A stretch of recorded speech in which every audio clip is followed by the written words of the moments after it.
Hey Pewter Report listeners, James Hill here back with yet another video, and let's talk about Devin Tompkins, because recently on the Pewter Report podcast, Buccaneers offensive coordinator Dave Canales had some pretty interesting things to say about Tompkins. He said that Tompkins runs sweet routes and is explosive. Now that's some pretty high praise, and we've already talked about that in a couple of different videos here on Pewter Report on the YouTube channel about some of the praise that Dave Canales was giving some of those offensive skill position player guys, but I know that a lot of Bucs fans have been very intrigued about Tompkins, even going back to last year when he was getting some opportunities here and there as a wide receiver.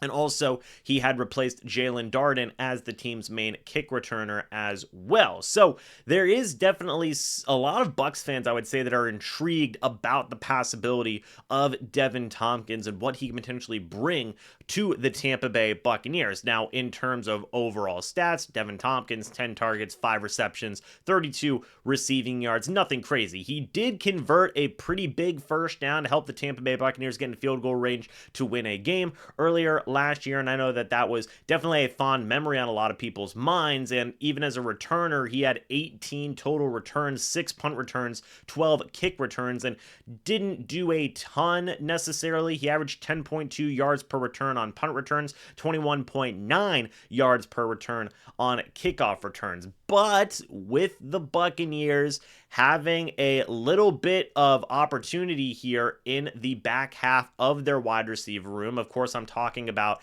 after Mike Evans, Chris Godwin, and Russell Gage, assumedly if he is healthy, you have a pretty big competition there at wide receiver 4, 5, and possibly even 6. Devin Tompkins is going to be in that mix. Kalen Geiger is going to be in that mix. We may talk about him in a separate video. Raheem Jarrett is going to be in that mix. Of course, we'll talk about him probably in a separate video. There's a lot of different guys that are battling for some roster spots here and to even get some opportunities come game time. And a lot of people are very confident and very high on the abilities of Tompkins, and it is understandable to see why. Devin Tompkins, 5'8", 155 pounds, and there was a time where Devin Tompkins was absolutely crushing it at the college level. I think that people forget that going back into college, Devin Tompkins, his final year at Utah State, had 102 receptions, 1,704 receiving yards,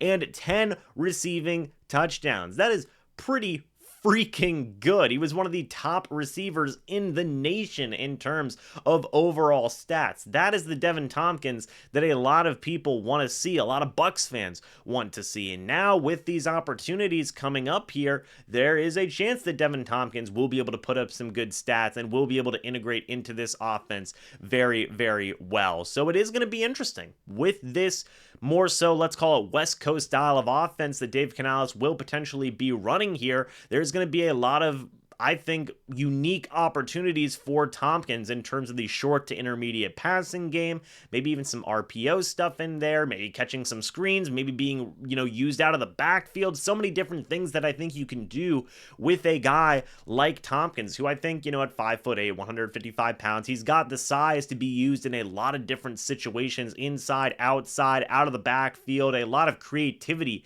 can be there regarding Tompkins. Now, I'm not going to say he's going to be the next Deebo Samuel or anything along those lines, but I am saying that there is opportunity there to use Tompkins in a lot of cool, unique ways to get him out there, get him into open space, and really use him to the fullest of his potential. Now, of course, you have Mike Evans, you have Chris Godwin, you have Russell Gage there. So Tompkins, I don't think is going to crack into the top 3, but if you have him competing for wide receiver 4, that might be a spot where Tompkins can win it if he has a good training camp, if he has a good preseason, if he is really able to showcase his abilities and also showcase that uniqueness in terms of being a gadget player. We could be seeing more of Devin Tompkins this upcoming season really take that next step forward. It is going to be a very fun situation to watch, folks. It's going to be one of the more interesting situations to pay attention to. That entire wide receiver battle is going to be interesting. I think that there are going to be multiple guys that we'll be talking about